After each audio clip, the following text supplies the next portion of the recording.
வளிமண்டலத்தில் மேலடுக்கு சுழற்சி தமிழக பகுதியில் நிலவுவதன் காரணமாக கடந்த 24 மணி நேரத்தில் தமிழகம் மற்றும் புதுவையில் ஒரு சில இடங்களில் மழை பெய்துள்ளது.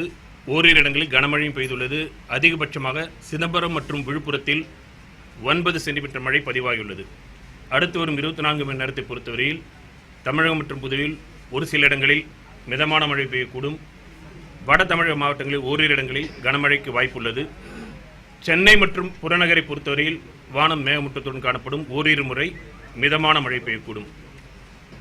ஜூன் முதல் செப்டம்பர் வரையிலான காலகட்டத்தில் உள்ள தென்மேற்கு பருவமழை காலத்தில் 3ஆம் கட்டம் நிறைவுற்றுள்ள நிலையில் கடந்த ஜூன் 1 முதல் ஆகஸ்ட் 31 வரையிலான காலகட்டத்தில் தமிழகம் மற்றும் புதுவையில் பதிவான மழையின் அளவு 179 மில்லிமீட்டர். இந்த காலகட்டத்தின் இயல்பு அளவு 204 மில்லிமீட்டர்.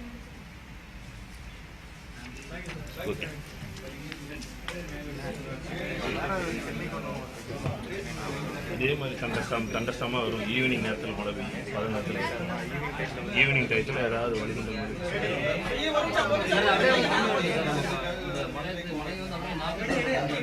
நார்த் ஈஸ்ட் மான்சூனுக்கு வந்து டைம் இருக்குது. அக்டோபர் 20 தேதிக்கு மேலே தான் இயல்பான செப்டம்பர் முடியணும். செப்டம்பர் முடிஞ்சு அதுக்கப்புறம் அக்டோபர் மாதம் இப்போல்லாம் மேற்கு திசை காற்று முழுவதும் முடிஞ்சு கிழக்கு திசையிலிருந்து காற்று உருவாகும்.